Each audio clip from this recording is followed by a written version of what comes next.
This hangout on air is all the way live like Coolio. WrestleManiacs back again, late night. I don't know how many people are going to be watching this live, but we're going to be talking about some of the Undertaker's all of the Undertaker's Survivor Series matches because it's the 25 years of Survivor Series with Undertaker this year. UT 25. Yeah. Tanker. How's it going, fellas? It's going, man. It's going. It's late, but I'm ready to do this. Ready to talk some wrestling. Yeah, and we're going to maybe do some predictions for the 2015 Survivor Series a little bit later, too, because I'm interested. Roman Reigns. No, please. I can't. I think Norman Reigns can be the world champion, and it can be successful if they do it in the right way. Now, will they do it in the right way? Probably not, but I'll tell you what I think the right way is a little bit later. So yeah. All right. Anyway, not too much later, though, because it is kind of late. So 25 years ago, Undertaker debuted, kind of. I think he had done like Wrestling Challenge as Kane the Undertaker before, something like that. Yeah. But his big debut was, Survivor Series 1990. You guys remember that time when he debuted? Were you watching then? What do you think of the Undertaker when he debuted? I remember the time he debuted. Yeah, I was a huge Ultimate Warrior fan, so that was one of the pay-per-views where he actually was champion. So I can remember it pretty well. I thought Undertaker was really cool. You know, as a kid, it was funny because they always used to show the audience, and the kids would always be like scared and like crying and stuff when Taker used to come out. So Right. I think it gave off like a visual that this guy was pretty intimidating right off the bat. So. Yeah, I loved him. I loved him too from the start. I always found it funny those kids were so scared because I was like, this guy's the coolest dude ever. Like, why are you scared of this guy? I wish they had that now though, where you'd see kids in the audience and they seriously look petrified. Like they would hide like behind their parents and stuff. Yeah, they would look scared for a little while, and then they would like grab popcorn and just turn around and ask their dad something, and they'd cut the camera off. Why is that guy filming me? What's going on here? All right. I remember like one particular kid because they never really referenced him on the show was Macaulay Culkin was in the crowd one year at Mania or something like that, and I was like, that looks like the kid from Home Alone, but they never really talked about, hey, it's not like nowadays. They kind of referenced it in a weird way, I think, because I can remember that it was like I think when the Nasty Boys came out or something, and they showed like Macaulay Culkin in the audience, and then one of the announcers was like, I bet he doesn't want to be home alone with the Nasty Boys, but they didn't say who it was, but they just kind of made that quote like everybody should have just known who that was. Yeah, that's kind of strange too, because that was like right after Home Alone had come out, and that was like one of the most popular movies ever at the time. So you would think, oh, hey, it's Macaulay Culkin from Home Alone. Mm-hmm. You know they would do that nowadays. Oh God, yeah. Yeah.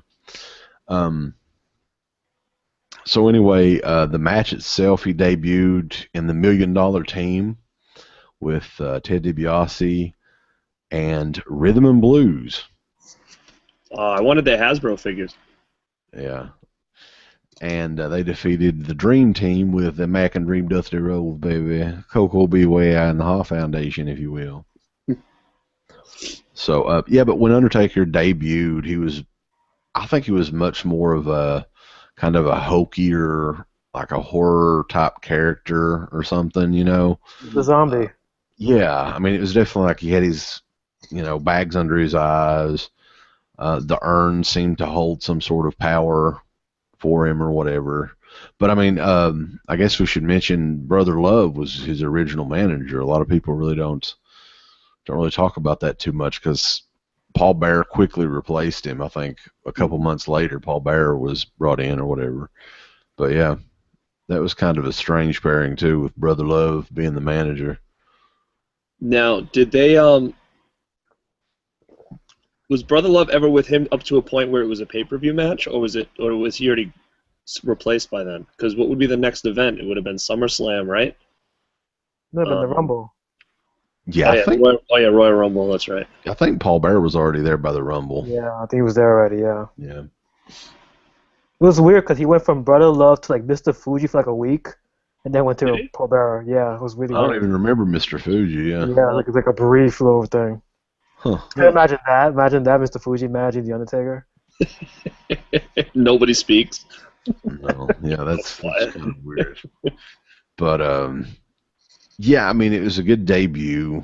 I do remember as a kid, like they were promoting the mystery partner, and it was a cool surprise that who would have thought that character would have lasted 25 years? I mean, it's kind of crazy if you look back at it now. I know. I wonder what it was too. I mean, just because I guess it was just so different, because there was a long stretch of time where, Undertaker never really spoke, and he was good, but I feel like as he got older, he got better, and like his feuds kind of sucked for a long period of time too. It's just interesting how he came so iconic. I think he's good at kind of evolving the character a little bit too.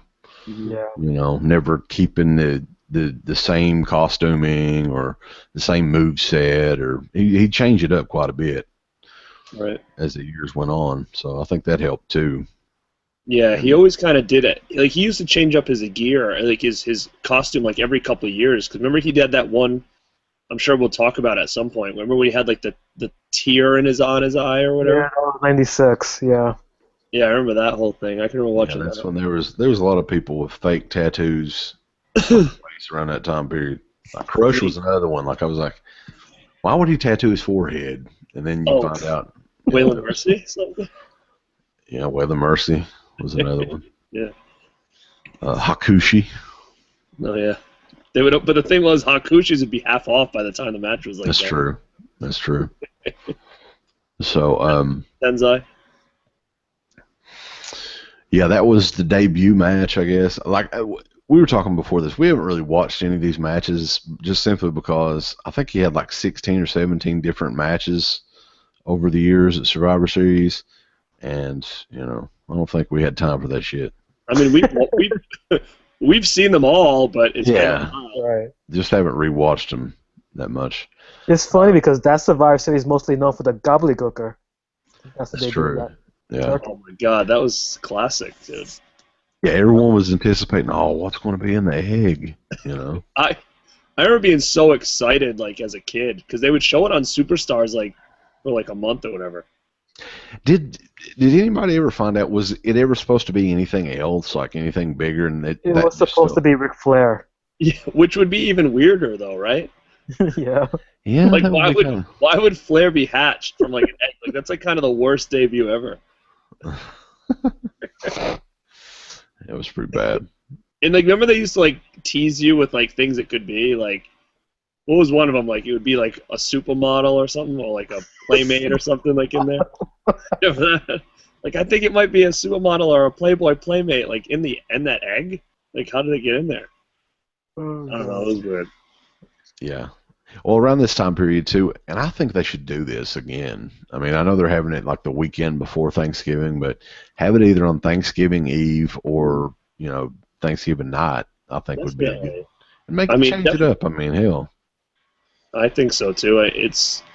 Imagine having Thanksgiving. I mean, yeah, everybody gets tired or whatever, but you're just chilling out with family and knowing that, like, all right, at 8 o'clock, Survivor Series will be on. Right. Kind of, it's a good end to the night, I think. And then you fall asleep half hour in. Yeah, I mean that's the only bad thing. Yeah, everybody's like passed out by like 6 o'clock, anyways. Yeah, I just think like with the network and the fact that these shows aren't, it's not like. You're laying down $50, $60 for the show anymore. Most of the people's going to have the fucking network anyway, right? So why not just change it up a little bit? Hey, it's Thanksgiving night. We're going to have it, on Thursday night. I think that'd be cool. Mm-hmm. I do. Other than the fact that maybe SmackDown, it would coincide with SmackDown, but they could have it on Thanksgiving Eve. Either one. What are they going to do? A gravy match on? What do they do on SmackDowns now on Thursdays? I mean, on Thanksgiving I don't remember. Food fights. Oh, is it stuff like that still? Yeah. Yeah. I would guess. I don't know. Tonight's SmackDown was the first one I've watched in its entirety in a long ass time, and I don't even know why. Have no clue. It's bad. Continuing on, though, we got a few matches to talk about. Undertaker versus Hulk Hogan in Survivor Series 91. This was a championship match. I remember as a kid because I was a big-time fan of Hulk Hogan. I was like scared to death. I was like, oh my God, he's going to lose to Undertaker. Nobody had beaten Undertaker. And of course he did. I think it was with Ric Flair's help or something. Yep. And then that set up, and we've talked about this on the show. Tuesday in Texas. The Tuesday in Texas pay-per-view, the one-time pay-per-view they did that was a big flop. What a shitstorm that was. That was because it was too soon. It was like 2 days later or something, wasn't it? They had it on. What was it like a week after or something like that? Yeah, I think it was a week later. Oh, it was a week later. The only good thing about that show was Jake the Snake slapping Liz in the face. Yeah. This I think this particular show was on a Wednesday, and then it was the next Tuesday was when they had the.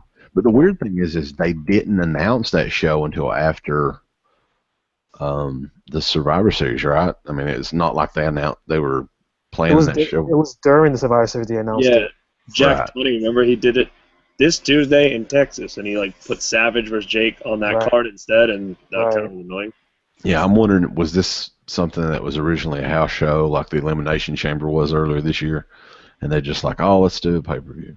I think they were testing it to see how it would do because WCW at that time was doing more pay-per-views, so they were trying to compete against them.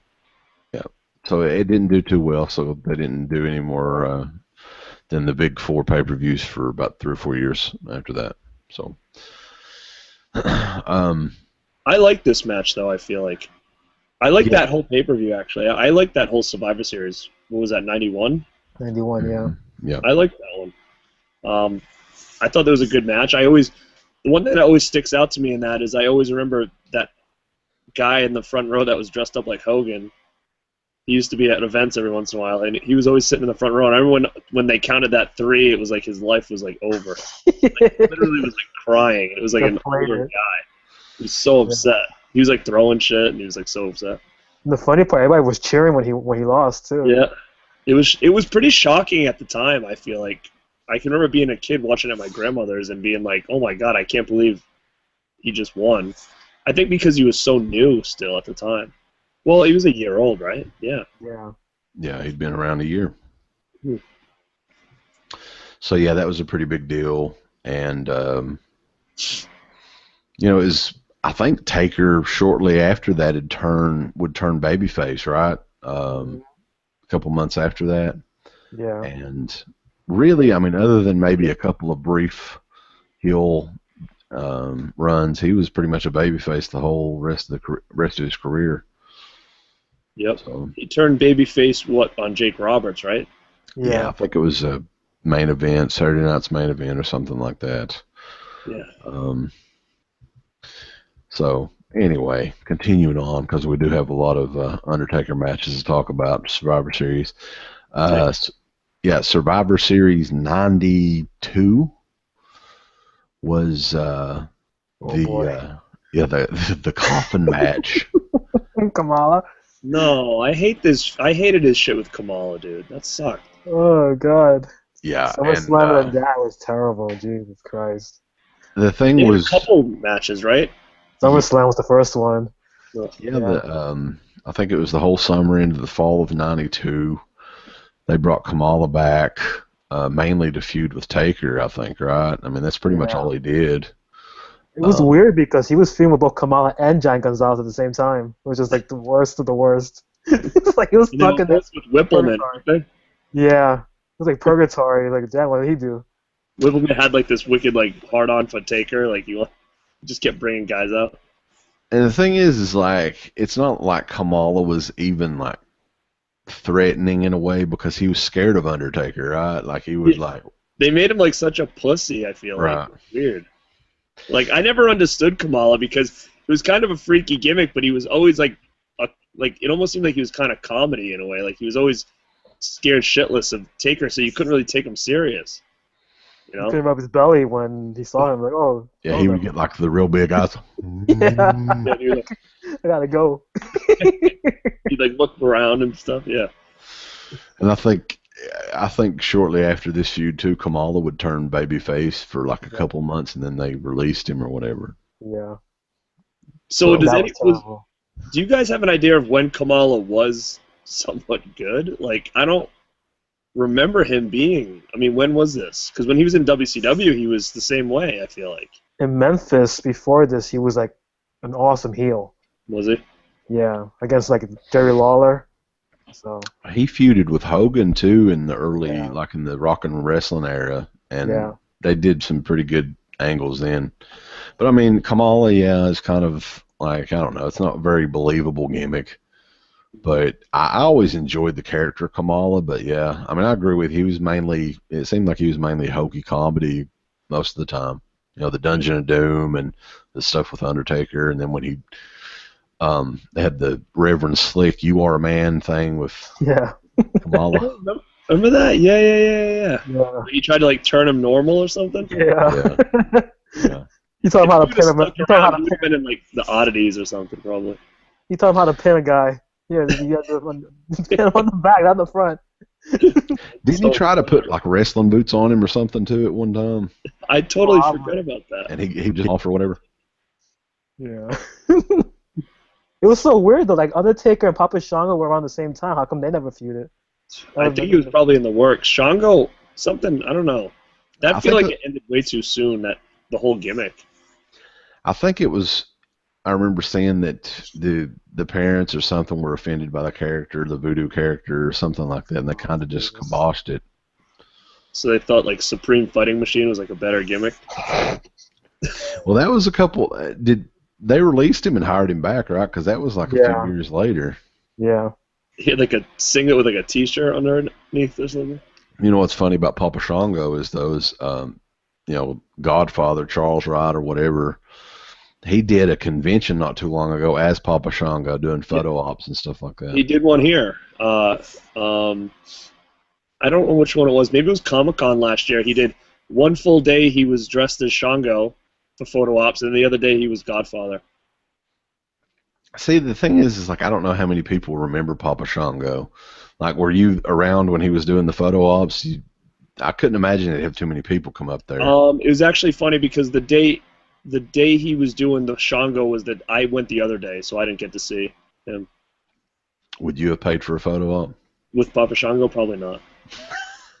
I'm going to have black gold coming out of my forehead. Then... Now, I remember I was watching the video, and I'd forgotten about this.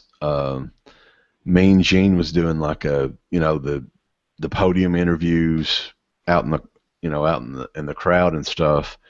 And like Papa Shango cursed Mean Gene. Do you remember this? And he dropped the microphone. Yes. And he had the green crap pouring down from his hand. I don't remember that. Yeah, I remember that. I'd forgotten about it until I was looking at Papa Shango stuff for some reason. And I was like, God, that was fucking great. The Warrior stuff to me was classic though. What one? Yeah. The Warrior stuff. What was like the blah, blah, blah. Yeah, I still remember to this day. He's like, oh God, like And like the one day he comes out wearing like a white jacket and like right. The day he got like black one on. Yeah, he had like a ball cap on too or something, right? Yeah. So funny. So anyway, that was 92. That was a horrible match though, Kamala and Undertaker. Oh God. It was like 10 minutes too long. Yeah, it was only, I'm looking on here, it was only 5 minutes and 27 seconds. 10 minutes too long. That just is included. 10 minutes too long. Ugh. So that continues us to Survivor Series 93. I actually remember this, the way this was set up. They had the All-American. Yeah, the All-American team. The American flag in his jacket or something? Yeah, because I thought that was like the coolest thing. It was like the old American flag, too. Yeah. And, it was the All-Americans versus the Foreign Fanatics. And wasn't originally, I think Undertaker was like a replacement for... Yeah, Tatanka. Yeah, Tatanka. And that was like the big surprise, like he was going to be on the team, and everybody's like, oh, hell yeah, man. Yep. Ludwig Borga destroyed Tatanka and ended his undefeated streak. Right. And this was when Ludwig Borga was wild hot at this time, too, by the way. For some reason. Yeah, for what, like a month? Like, I don't. This is like where I started. I've seen this event, but I was out of it by now. So like, I remember watching this. I like had to rent the tape like once I got back into it like later, like the next year. So I only saw this on VHS like later on. But I can kind of remember the Ludwig Borga thing. I never could figure out one thing. Like even when I was a kid, I was like, damn, that's awful theme music. Where in the fuck did they come up with the Steiner Brothers theme music? Well, wasn't it like that's the Michigan State yeah, I was gonna say, was it the Michigan State Is song? it really? Yeah. Yeah, that's bad. It sounded like clown music or something to me. Imagine if you went to a game and like it was somebody versus Michigan State and you heard that music. Well, why the hell are they playing the Steiners music? That shitty Steiners song. Yeah, I would probably think that. I was like, God damn, that sounds like the Steiners WWF music. Do you know what else I don't understand? That they always come out with like the Michigan jackets and they were like all Americans. I don't know. I don't see Scotty Steiner at Michigan fucking College State by any means though, which is so crazy. So those guys both were at Michigan.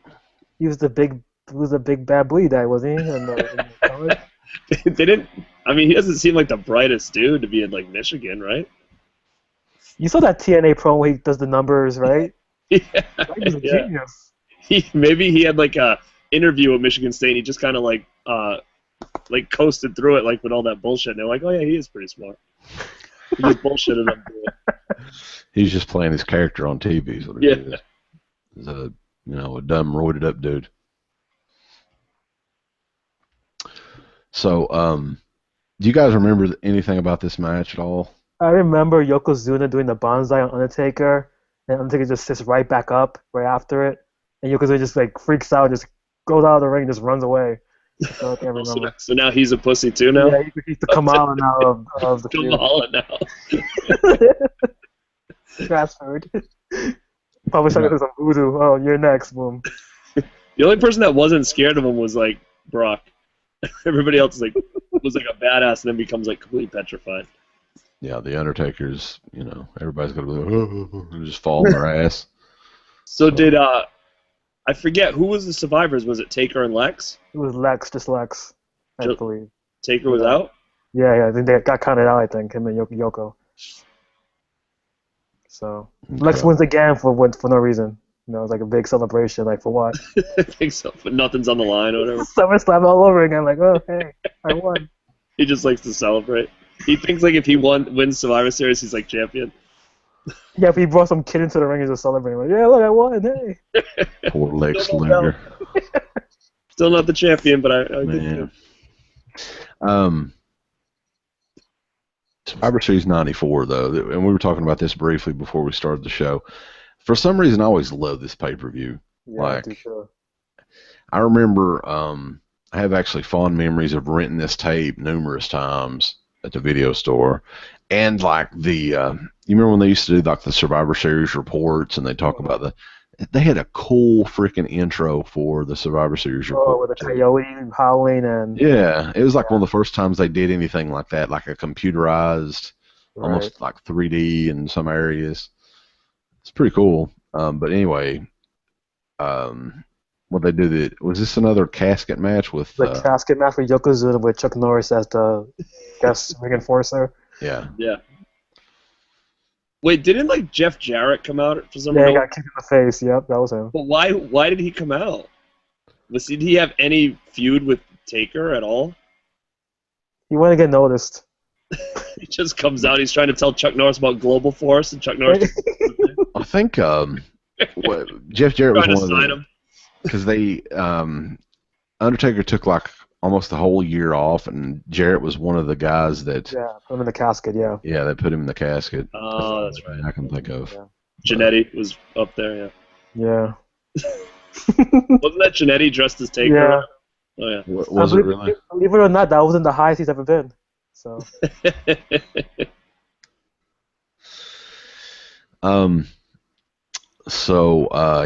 This was a longer casket match. This was 15 minutes long, and Undertaker just come back to basically get his revenge. I like this match, actually. I don't know. It's not great or anything, but it's kind of fun. You know? You know, and around this time period too, like this was before Yokozuna. I mean, Yokozuna was always big, Yeah. but I mean, when he got too big to where he couldn't really do anything. I mean, this Right. is, 92, 93, 94. Yokozuna is, for a 500-pound dude, could do some amazing shit, for somebody his size. I always remember him falling into the casket just so perfectly. Like he just went right inside of it. That was it. And closed the casket. And that was done. Was this the casket match where they had all those promos of Taker like building a bigger casket? Yeah, that was it. Remember that they were doing that? Oh Mhm. yeah. Oh yeah. Yeah, they show like on the video version of this, they show all those. It seems like all those promos. Of him building. Yeah, They used to or at do least the a few of back them. hammering the nails into the thing. I love those promos too. That was so great. Yeah, they need This to do way more he shit started like with that. what? They need to do more shit like that now. Oh my God, yeah. Yeah. Like Definitely. the Wyatt family, man, that would be awesome for them to do stuff like that. I don't know why they're not doing that kind of stuff with them. I mean, they could have hyped the whole Wyatt Undertaker thing for months and have them do promos calling them out, Yep. And isn't this around the time where Taker came back and he had like the purple now? Yeah. Mm-hmm. He just fought his evil twin and beat him. Yeah. Yeah. The guy stole his gray stuff. See, the Undertaker didn't realize that, he was going to change the color scheme, so he found some purple gloves and purple boots. Well, that was even more confusing as a kid because then when like there was two Undertakers, you're like, well, it's definitely the one in the gray because that's what he always wore. It was confusing. I always thought it was like, you remember the game at the time, the WWF Royal Rumble game on Super Nintendo? Like if you'd play as the same character, right, it would change up the color scheme or something like that. So I was like, oh, this is like the video game. Yeah.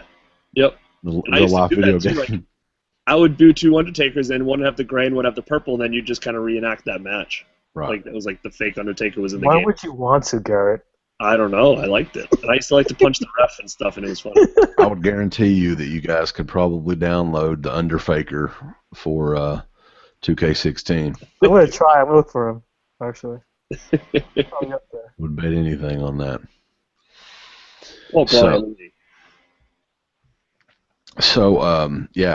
Undertaker and Yokozuna seem to have like a feud that, even though they probably didn't have that many matches, but I mean, back then they would plan for, I don't know if they planned exactly, like he was coming back, from WrestleMania to SummerSlam, and then he would get Yokozuna afterwards. I'm sure they did. It seemed like at least, they had a plan. Yeah. Like today, where it's like, oh, right, whatever, it's just whatever's on their mind that week they do. And it was good too because Yokozuna was coming right off like the championship run at this point, right? Yeah, he just lost the title to Brett and was kind of lingering a while. So they had him feuding with him too. Yeah. Yeah, I think this was right before he didn't he leave here for a few months and then came back at WrestleMania with Owen. Yeah. Right. And he was like huge. 600 pounds. Yeah. Yeah, this is when. Yeah, I think that's when he gained a lot of the weight. Yeah. He was eating a lot of those bowls of rice, man. You remember that from the fucking the Yokozuna Body Slam Challenge? Yeah. They brought him this gigantic bowl of rice. Putting on the pound. And it was funny because the commentators before that was saying, "Oh, Yokozuna lost so much weight," and then he comes back, he's like balloons. Like, what the hell? Why did he lose it? In his head? Well, it's weird because they always, no matter if the guy's heavier or thinner, the commentators are always telling you they're in the best shape, and they'll give you like the reasons why. Like if someone's like off the steroids and they look like so thin, they're like, he wanted to get down so he could be quicker. Like they always give you like a reasoning, Hogan came back, he's all thin. They say they've said that at Big Show numerous times when he comes back. I'm like, he looks the same. Just bald now. I think Yokozuna was in the best shape of his life because he wanted to be like thicker and like heavier, so like he couldn't move him. Jesus. Well, the thing is too, like you remember when Yokozuna first started, he would alternate the costumes, right? And then as it went on, he just had one that would fit him, I think. Yeah. And I remember hearing the wrestlers talk about how bad like he smelled Oh, I couldn't when they imagine. wrestled him. They were like, I can't even imagine. I remember like one particular one, and Tammy may have told you about this, Garrett, when you had your little session earlier. She was tricked one time by Mr. Fuji to wash his hair or something like that, and she said that his hair, it smelled like shit almost. Like, and she couldn't get the smell out of her hands. Why would she have to wash?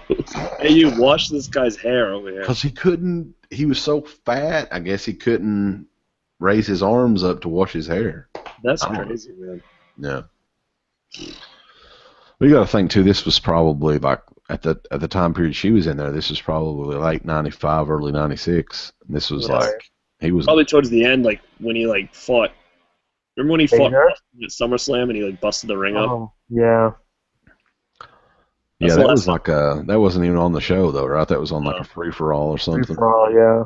That was his was that his last match? I think so. I think that's what. Yeah, before that, he was a wrestling thing that happened, and then. Dude, I remember him. I think it was just 6 or 8 months before he died. They had him on. I used to get DirecTV for free because you guys remember those little smart cards that you could put in, and they would have like every channel. So, like in the late '90s, early 2000s, they had tons of like one-off like promotions that would do these wrestling shows, and he was on one of them. Man, I swear to God, like he looked like he probably gained. From even that SummerSlam match, probably another 75, 80, maybe 100 pounds. It was like ridiculous. I don't even know how he could have continued to work at that point. He really didn't do much. I mean, it was really because at that point in time, I was like, damn, he's not going to be around much longer. And it was true. I mean, probably 6, 8 months later is when I think he had a heart attack or whatever. Sucks too because he had so much potential when he first came and. You know, he got pushed really quick, and he was a good gimmick, and he could move, man, and he was unique, and it just sucked that, you know, once he lost that belt, he kind of just trailed away.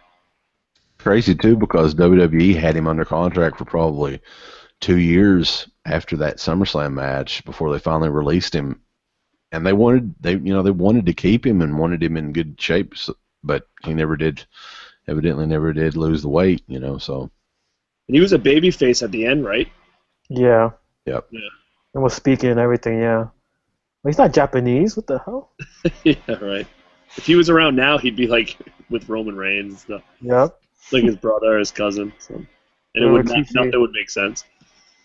Remember Rikishi would be a tag team.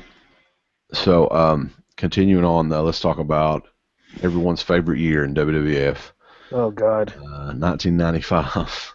I'm actually looking on here. Phantom of the Opera one? Yeah, that's the one. Yeah, but I didn't realize this. I was looking on Wikipedia. The dark match on that show was the Smoking Guns defeating the Public Enemy. And this was before they were in WCW. Yeah. No. I had no clue that they had like maybe they just had a tryout deal or something. Well, yeah, I didn't remember that. I don't remember that either. Were they on TV? Do you guys remember? I don't remember them. I don't remember. No. On TV. Anyway, though, the Undertaker's match was the Dark Side. He had like a shitty team, I think, didn't he? Yeah, it was Savio Vega. Like Fatu, Savio, Godwin. Henry Godwin. Yeah. Jesus, jobbers. Yeah, that was It's funny because he took the whole team out by himself. It's like, well, what did he need these 3 guys with him for? That's when he was feuding with Gable, right?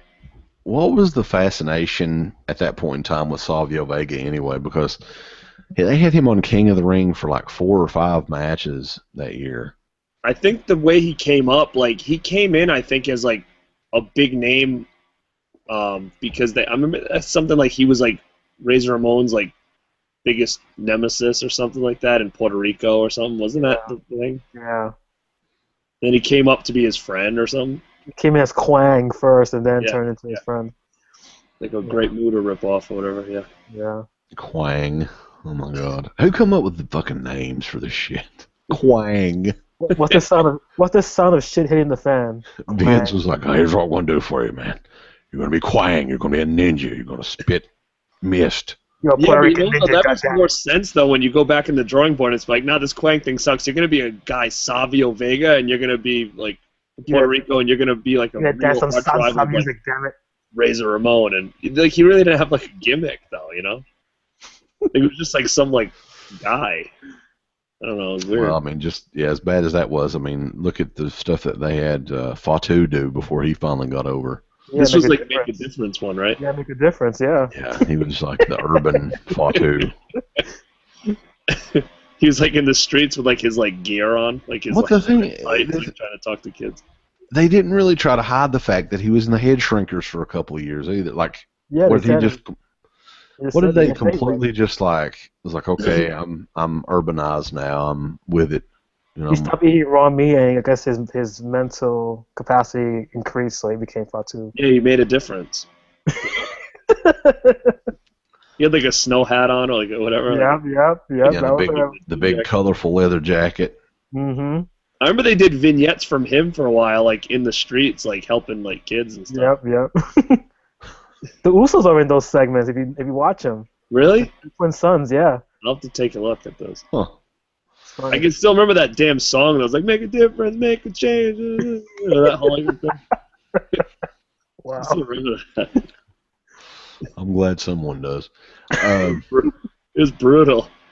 And then would they fight like the Kings, right? Like Triple H and Waller and I think Yankum. I was like, oh my God, Kane. Oh Jesus Christ. Yeah, and King Mabel, of course.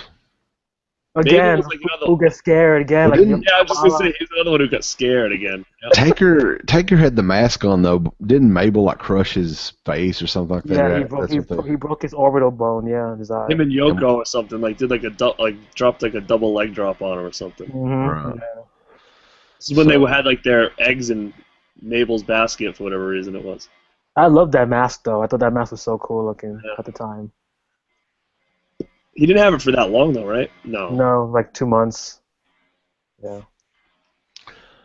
Yeah, but like WWF around '95, like I think that they were really, really close to possibly going out of business around this time period. I mean, I can remember some of the Raw shows from '95 that looked like they took place in like a high school gym or something. I think they may have, you know, and even you know, this is one of their biggest shows. It had like 14,000 in attendance. One of the biggest shows of the year. The part was that the ratings were still high on USA until like Nitro kicked in and started really changing things. But at that point, the ratings was still pretty high. It was still the #1 wrestling show. That was weird. I mean, I remember that time too, and it was, you know, as a kid and stuff, it was kind of just, you didn't really think about it any other way. Like, the characters just sucked. That was, I think, the problem. Yeah. When they started bringing in like just randomly like Man Mountain Rock and like Rad Radford was like Spicoli or whatever. And remember they just had like ridiculous like gimmicks Skip and Sunny. Yeah. all that was like all like half-assed jobbers. You know, they didn't really have anybody. They ended up bringing Barry Hardowitz in as like a character, and you know, I always thought Hakushi was good, and then you had like the pirate guy, John Pierre Lafitte or whatever. Mm-hmm. It was just too much bullshit. Mantar. Yeah, Mantar was a crazy one there. And there was this guy, and I looked it up, and I know that you guys probably remember it, but I swear before like the internet was like really big, I thought I had like a dream about this dude that showed up on Superstars one time, and he was like a mime. You remember that guy? Yes. And I swear, like, I remember seeing him, and then like I never saw him again, and like they played him up like he was like gonna be something special, and I saw him one time, and that was it. And then I ended up. Was he the dude that did magic tricks and shit? Yeah, he like Phantasmo. That was his name, Phantasmo. Yeah, he would like pull a ref's underwear off or whatever. I think that was. I think he had just one match. Awesome. Like, did he just have the one match? He just had one match. I think one match. Yeah. And I remember being all excited, like I was like, "Oh, I can't wait for his figure to come out. This guy's gonna be awesome." And then Al Snow was Avatar. Remember that? Yep, Shinobi. Yeah, I think that dude, he'd been like a popular wrestler in like Mid-South area, like USWA and stuff like that. I don't remember what his name was, but yeah. Phantasm? Yeah. I can't remember what his... I can't remember what, he had a different name. I have his poster USWA, but yeah. he did like the magician gimmick down there too. It's funny because we have like a wrestling convention that comes around here every year, and he was like on the bill like 2 years ago, and I was like, "What? This guy's gonna be signed?" And he had one fucking match. I bet they didn't even take pictures, like promo pictures of him or anything. So what would he sign exactly? Would he My just, Phantasm poster. oh, okay. Like, can you sign this? Like, You yeah, could get him in place of Angus Scrim. yeah. Get him to sign that spot. Sign I'll on be the like, he was sphere, please. uncredited. Oh man, yeah, WWF '95. I honestly think that Nitro coming along probably saved the wrestling business. Yeah, I agree. I don't understand what the problem was. Was it? I don't. What was the problem? It was just too gimmicky at that point. Like, It was because just you think about stagnant. like '93, you still had Flair, Savage, Perfect. I mean, you had like legit guys in there. Like, what the hell happened? I think they had too many bad gimmicks, and it was like the mid '90s, and the gimmicks were more like stuff that you'd see in the mid '80s. Like people had moved on; they wanted something more. I think they wanted something more edgy. I think ECW was what really changed it. I think Yeah. people started getting more notice of it, and it was like, oh, we want this kind of wrestling, not this Doink the Clown and Right. you know. Yeah, I mean, Yeah. you had like some of the stuff they had on Jerry Springer at the time too. I mean, that's Right. the way it was then. You didn't have fucking Henry Godwin, the damn pig farmer. You didn't have. He would have been good in like '84, '85, but He probably, yeah, you're right. He would have, and most of those guys would have, and it just was so funny. Do you guys? I'm sure Freddie did, but did you get ECW? Like, were you able to watch it? 'Cause Yeah, I we can got it on remember MSG. Yeah. I saw it. My uncle and I saw it once in like a magazine, and I was like, "What the hell is this?" And I remember seeing like Missy Hyatt, and I knew her from WCW, and I was looking through it, and I was like, "What the hell is this?" And we ended up finding out he bought like a box and all this stuff, and we ended up recording it at like 2 in the morning or something. Yep, yep. And like Yeah, but then he would record it and then give me the tape, and then I remember just watching it and being like, "Oh my god, this is great!" But we used to record it every weekend at like 2 in the morning. So like, if we didn't have that box, we would have never been able to see it. So it was I funny didn't because know. my uncle also introduced me to ECW, and the first thing I ever watched was Tommy Dreamer power driving Beulah. I was like, Oh, I yeah. gotta watch this for the rest of my life. This is like the most awesome thing I ever seen in my life. Like, this is it. I know, and you watch it now, and you're kind of like desensitized Right. on how big it really was back then. Like you watch it now, and you're like, "Oh yeah, it's okay," Mhm. it's not that crazy or over the top, but for '95, it was unreal. True story though. Like around this time period, I was big into like the Pro Wrestling Illustrated, the PWI 500. I'd look forward to that shit every year. And 90, I think it was not late '95, early '96.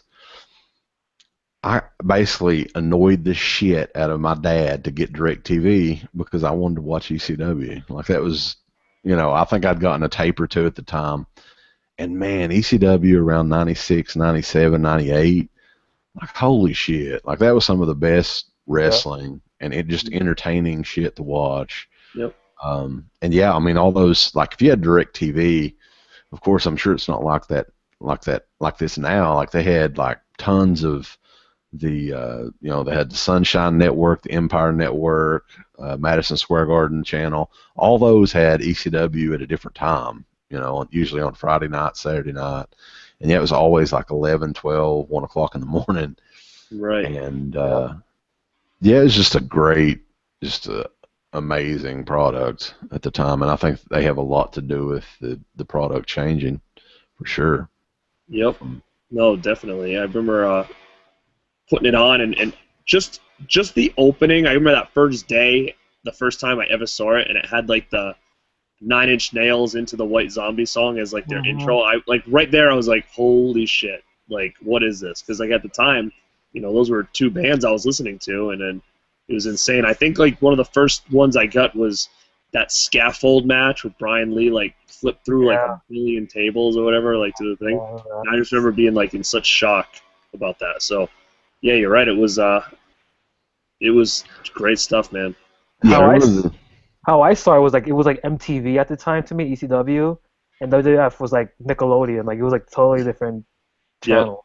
Yep. Mm-hmm. I mean, I want to watch MTV. I don't want to watch Nickelodeon, so let me watch this instead.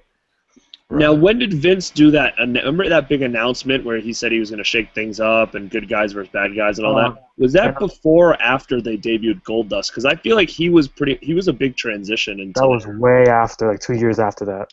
It was 2 years after Goldust? It was the end of '97, yeah. Yeah, I think it was shortly after the whole thing with Brett, right? It was after the screw job, yeah. Yeah. Oh, wow, it was that late, huh? Mm-hmm. Yeah, and honestly, like, a lot of people will talk about, I thought Nitro was really good for 96, but, like, the summer of 97, those episodes of Raw they started doing, like, to me, 10-1 was beating the shit out of Nitro, and it just took about a year for the ratings to show that. But, yeah, I mean, I would love, that's why I was asking, I think, Garrett the other day, if they were putting the 97 Raws on the network. Yeah, they're all up on there, so. What year was it? Was it 95? Remember, like, I remember watching Raw and, like, William Shatner was on, like, feuding with, like...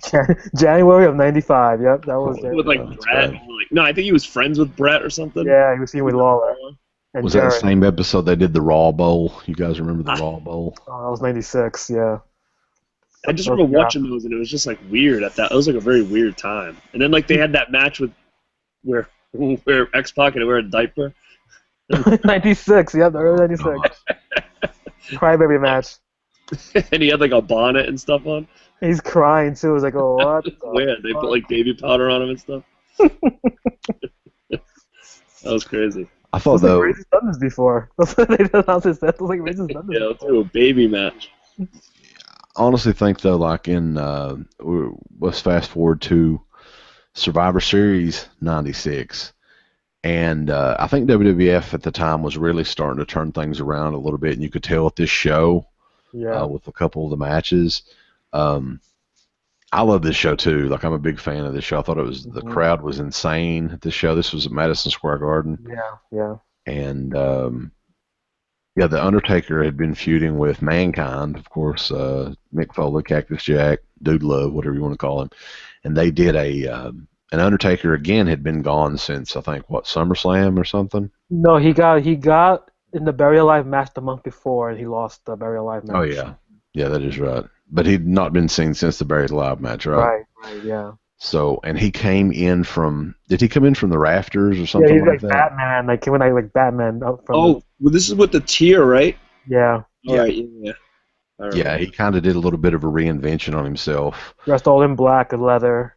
Yeah, and I think Paul Bearer, they had to have a strong ass, cable to hold his ass.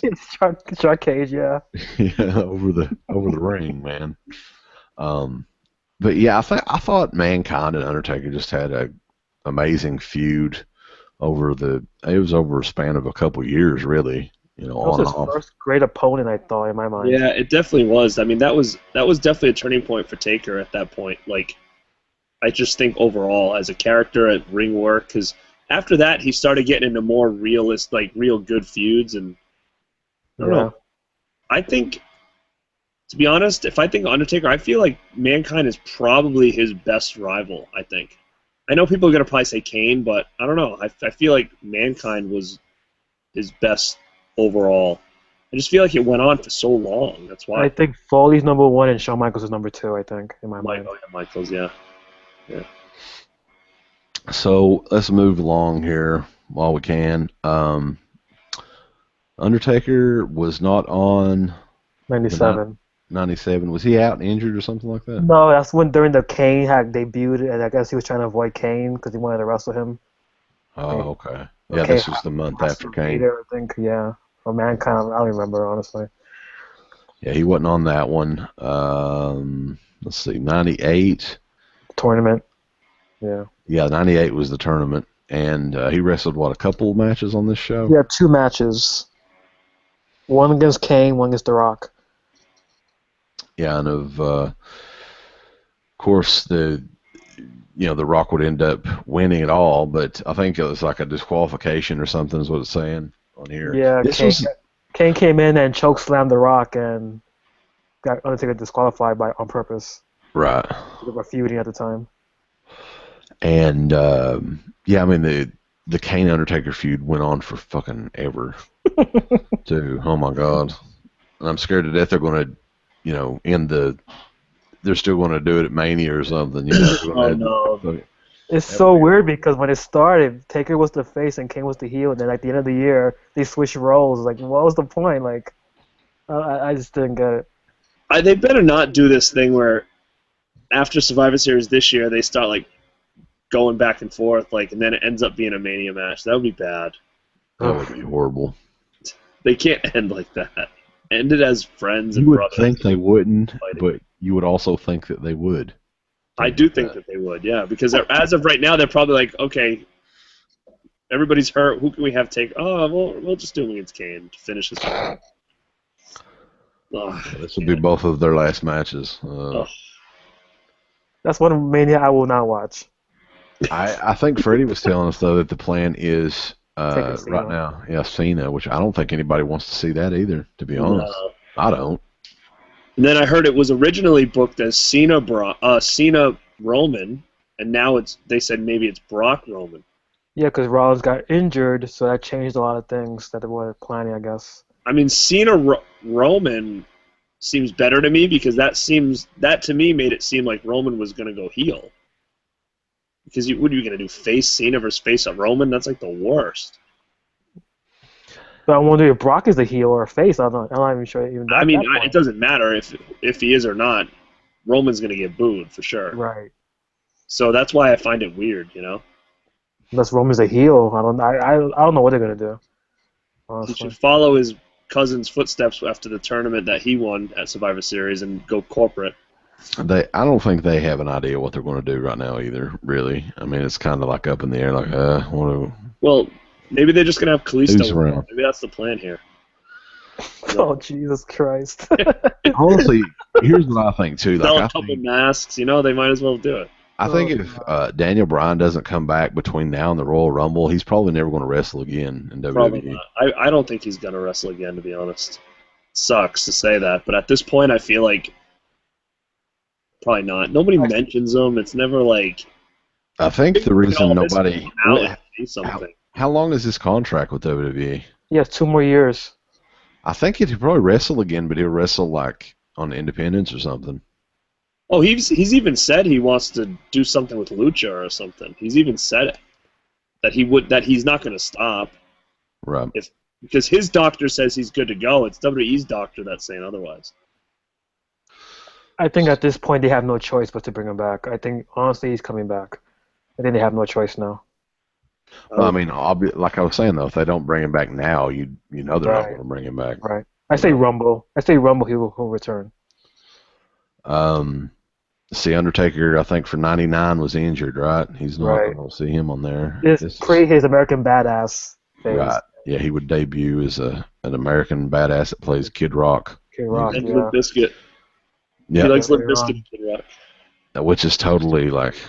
I'm wondering, like, I haven't watched any of these shows. Do they still use, like, the, Limp Bizkit song or whatever? I watched the 2000 one the other day, and they used the Dead Man Walking one. Uh-huh. And then the WrestleMania one, they actually used the Rolling. So, it's weird. It's like another one, too, I think that same year or the year before, something like that, they had Highway to Hell by AC/DC was the theme for SummerSlam. Mm-hmm. I wonder if they edited that out too. I would imagine. I always wondered like how ECW got away with using all that music. I don't think they asked. Do you?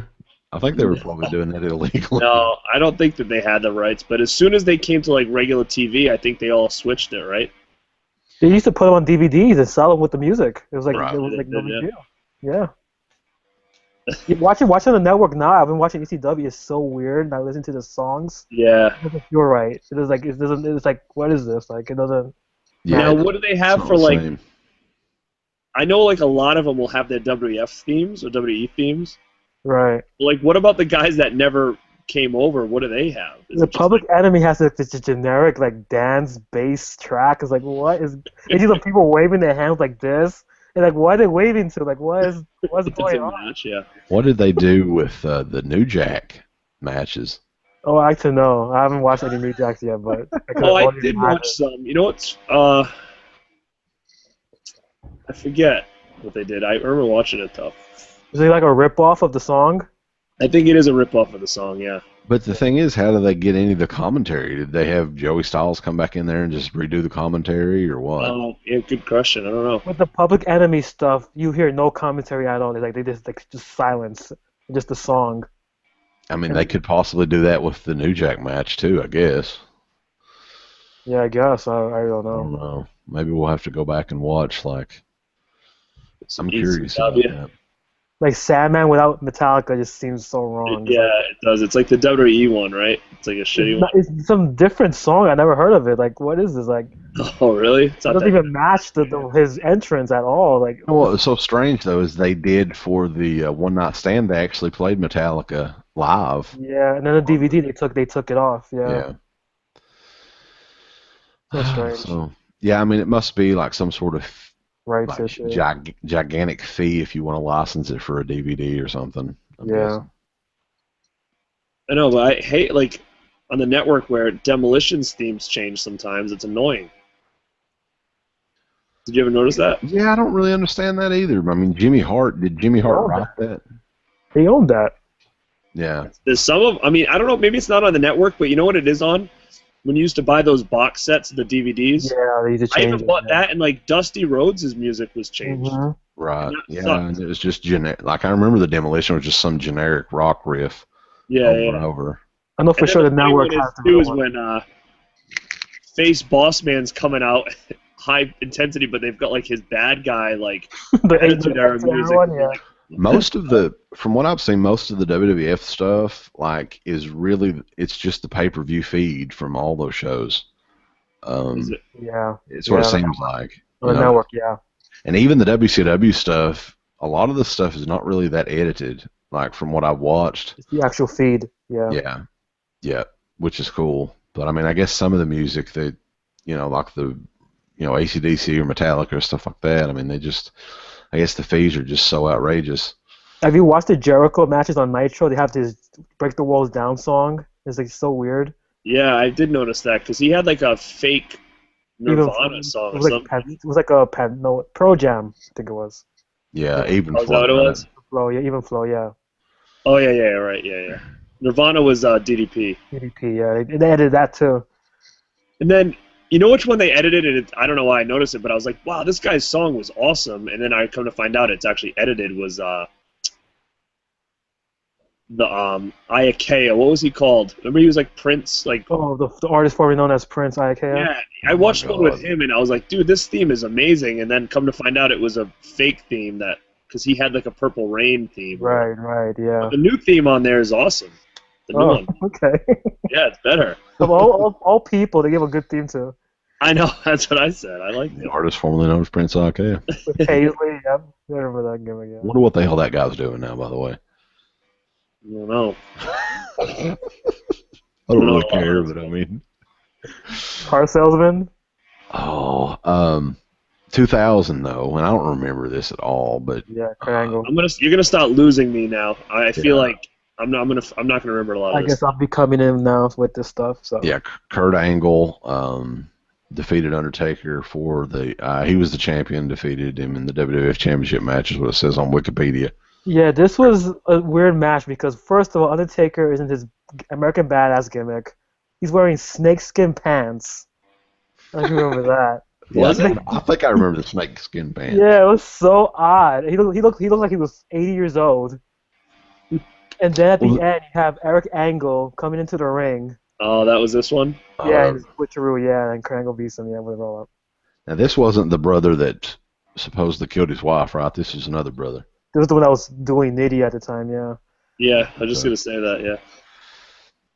Yeah, the thing about Undertaker at the time too, didn't Undertaker put on like a lot of weight at this time? Like Yeah, he was kind of chunky. He had a belly, yeah. Yeah. Dead Man Inc. That was his gimmick. What was it? Yeah. That was his business. Yeah, he was gonna bring some bodies to Dead Man Inc. The 2001 Survivor Series though, we'll try to move. This was actually a big show because this was, for some reason, they fast tracked the hell out of the WWF WCW angle, and this was kind of the end of it. This was the main event of that show. Team WWF versus the Alliance, which, I don't know what the fucking deal. Why couldn't it be just WCW versus WWF? But they wanted both ECW and WCW combined as the alliance. It seems like they did like 2 years worth of storylines in 6 months. Yeah, that was a mess. They rushed ECW guys in there. It was, I don't know. Stupid. Really bad, really bad. The only outsiders were Booker T and RVD in that match, which is the most funniest thing ever. Like, wasn't it like Austin and stuff? It was like Kurt Angle and I was like, oh no, Shane McMahon. Yeah, that's a Shane McMahon, like really? Yeah, he was in the match. But yeah, that Taker was in Team WWF. Kane, yeah, again. Yeah, with the Big Show, Kane, Jericho, and The Rock. Yeah, this time period, like, it seemed like WWF around the beginning, in the middle of 2001, was really, really hot, and then they had so much material they could have went with for 2 or 3 years, that year. What year was this? 2001? 2001. And like half those guys are still on the roster, pretty much. Yeah, I mean, I was, oddly enough, like I was listening to the Stone Cold podcast, and they were talking about that with Buff Bagwell, which is, I think one of you guys was talking about that too, or maybe both of y'all. And, that was a good one. That was that was really good. Like, and the thing is, like, regardless of what happened, like, damn, they fired Buff Bagwell after one match. Right. Like, what the hell? Like, evidently I don't know, he must have pissed somebody off, because that hardly ever happens. I mean, they had no big names. Like, a lot of their big names from WCW weren't there, but Buff was a pretty big name for them.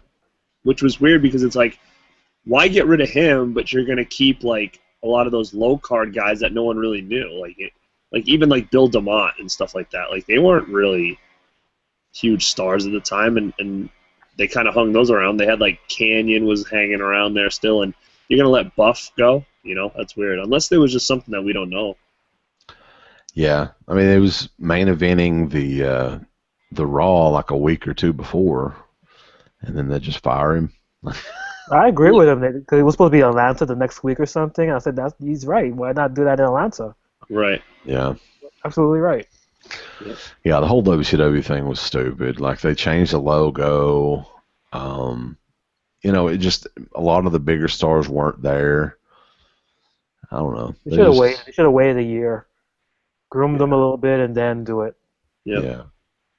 Yeah, I mean, at the time, they could have, I know that they wouldn't have done this, but I mean, SmackDown could have been the WCW show. Well, that's what they wanted to do, right? Actually, I heard that they wanted to do Mondays for WCW. Mm-hmm. That was and WWF on SmackDown, which I feel like is the total opposite of what they should have done, but that's what I heard they wanted to originally do. I think they wanted to build WCW up to be this major thing, and then do this big invasion angle, and you go, oh, well, this crew is pretty good, so it's believable. Yeah. I think the whole thing is, though, is like Vince is really, even though he's created a lot of this stuff, he is a big mark, man, because, okay, at this point in time, you own WCW, you own ECW, and just for the fact that you want WWF to be, you already won, dude. Right. Like, there's nothing but money. He could have made money off of ECW. He could have made money off of WCW. Still to this day, he could be making money off of them, but it's an ego thing that I think he needs to lose, because it's fucking a lot of shit up. Like, even stuff now, like, ego-wise, he's so like, we need to get Roman Reigns as the next guy, but then you've got someone like Daniel Bryan who got himself over organically, selling merchandise. Fans go nuts for him. It was like the most popular thing, in a long time, that they didn't create. The whole yes thing, there's like sports games are doing it, and then it's like he holds him back, and then you got Daniel Bryan now who says, "Oh, I want to come back, but they won't let me yet." And it's like, I don't understand what they're waiting for. Like, you've got somebody who can help make the business money, and could be one of your biggest stars, and you're purposely gonna like, oh no, we're gonna keep him out. Like, what's the point of that? Like, even if they released new shirts or had him come out and just like on a couple Raws and just do interviews or be out there doing something, but instead they're just like keeping him like you never hear about him anymore. They never even talk about him. No. And instead, they're going to worry about, trying to push the guy that they want when they have these other guys, like even Ambrose and Owens, that can make these guys money. And they're not going to do anything. Well, we'll talk about this here. I got a lot as far as that tournament goes too. Just I think we all have a lot to say about it, but let's see. Let's continue on here and get through these. Survivor Series 90, we're on 2002. Which he wasn't on. He wasn't on that one. Let's continue to 2003. Was he on this one? Buried Alive against Mr. McMahon. Oh, fuck. This is the end of the badass era and the return of the dead man right after this. I don't remember this at all. I don't really remember this either. So it was pretty much a bloodbath. Vince was bleeding like a pig as usual, and Kane interferes and helps Vince win, buries Undertaker, and this leads into Taker coming back as the dead man against Kane at WrestleMania 20. Dude, I'm looking at this show here. It's same terrible. Show. I had no clue that Goldberg was ever the World Heavyweight Champion in WWE. And he won it September, the month after SummerSlam. I think it was he had it for like a 1 month, right, or 2 months? For like 2 months. Okay. Yeah, I don't remember that. The only good match on that show is the main event with Austin's team versus Bischoff's team, and Randy Orton's the lone survivor against Shawn Michaels. Oh, okay. Yeah, this is when they had the Bischoff and Austin was like the co-GMs. Right. Yeah, and wasn't this around the time that the big bad booty daddy was in WWE? That was the best stuff. Who do you fight? Test? It's always Test. He was on his way out at this point, though. Okay. Who did he fight in that? Test? I don't even remember. He had 2 feuds. It was like Test and then Triple H. He was on Team Bischoff. And, he was? Yeah. Yeah, Test was not on Team Austin either. What was Test doing? No, he was funny because he would feud with Test and then join him like a week later and just mess with Stacy for like a month. It was a mess, dude. I always remember too, like for some reason when I think of Scott Steiner walking down the ramp on Raw, it almost seems like he's getting ready to trip every time he walks. Remember that move he did where he tripped off the apron? Yeah, he fell when he was trying to grab Test or something. Yeah, that was dying when I saw that. I was like, wow. I don't know if you were in the conversation. I was talking to Wes, I think, that I was at the Royal Rumble where he went against Triple H. Oh, God, dude, I'm sorry. It was a fucking mess, dude. I remember I was so excited because that was like his first match in the WWE, I think. Yeah. And he was doing Suplex City, and the place was like booing his ass because he couldn't do anything. He kept picking Triple H, falling on his ass. Yeah, stop. And then he was a mess, and everybody booed him. He got such a pop on the way in, and in the mid-match, he was getting booed the whole time. And then there's like this one scene where like his pants were falling down, and he had like a silk thong underneath, and he's like. He had Triple H in the recliner, and he's like, ha! And he's like, you see like this lace thong. I'm like, you can't even take him serious anymore. And ever since then, it was just like his career was like a mess. The worst part is they redid it the next month. Like, why would you do it the next month again? Have you seen Scott Steiner lately, though? Huh? No. Have you seen him? Haven't seen him lately. I saw him last year at the convention. He was kind of a dick. Doesn't he have like fucked up tattoos like all over him now? He's got like tribal tattoos like outlining where his muscle used to be on his body. Oh my god. But like there's like he's got chain tattoos and crap on him, right? Yeah. Like it's just bad. It sucks because I was a huge Scott Steiner fan, like mostly when he was in the Steiners in WCW back in the day, and then I liked Papa Pump until he came to the WWE, really.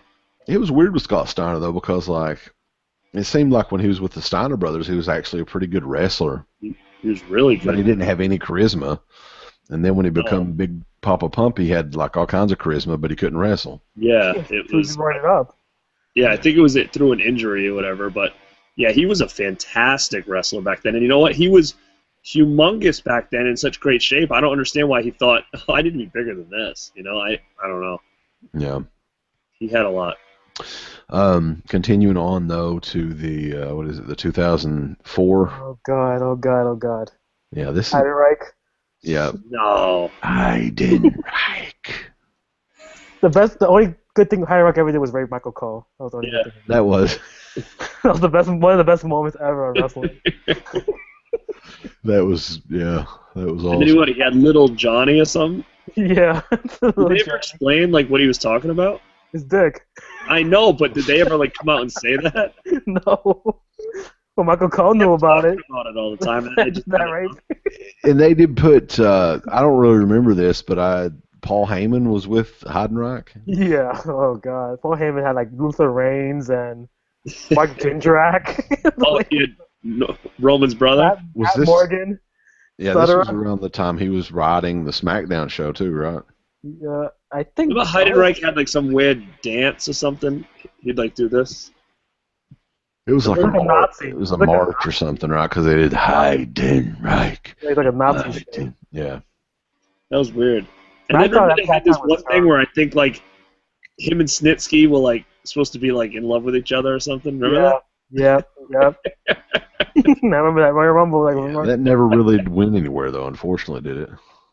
No, I think it didn't go anywhere. And then I think Heidenreich was out, and then like Snitsky started to have a crush on like they kind of tried to do it with Tomko for a little while, and then it like then that got squashed. They really wanted Snitsky to be in love with like another big guy for some reason. That was Vince living through him, like, oh yeah. One of the things I never could really understand those when they did the new Legion of Doom or whatever with Heidenreich and Christy Hemme. Oh my God! Like what the? Who thought of that? They work with draws. Let's do it with Heidenreich. Oh my God! That's crazy. So 2000. Match, by the way. Yeah. Well, I mean, fuck. Did Heidenreich ever have a? Right. You know. Oh God. 2005. Was that Mark Henry? Maybe I don't remember. I don't even see him at. It's weird. Oh no. Okay, this is when Orton won the SmackDown versus Raw match, and Undertaker came at the end to feud with Orton. That's when he was feuding with Orton at the time. Legend Killer gimmick. Oh, okay. Yeah. So he wasn't in the match. I didn't see him on here. No, he came at the end. It was weird because they have like Undertaker as the artwork. Yeah, Orton's celebrating in the ring with a bunch of guys, and then you see the casket standing up on the stage, and it bursts open with flames, and Undertaker's inside. He walks out and kills everybody. Oh, okay. I don't remember that at all. I know I watched the show, but I don't remember it at all. No matter how he got punched because he didn't want to take a choke slam from the Undertaker. He just rolled right out of the ring like, oh, bye. Like mine, yeah. Oh, man, brutal. That is brutal.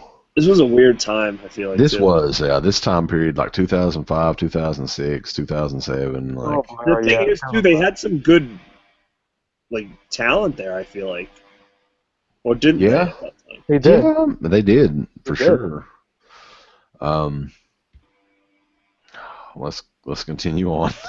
2006. Mr. Kennedy wrestled Undertaker in a first blood match. Kennedy, dude. Ugh.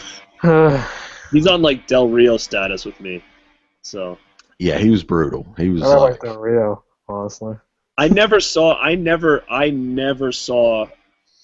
the big thing with him because he was getting launched big time.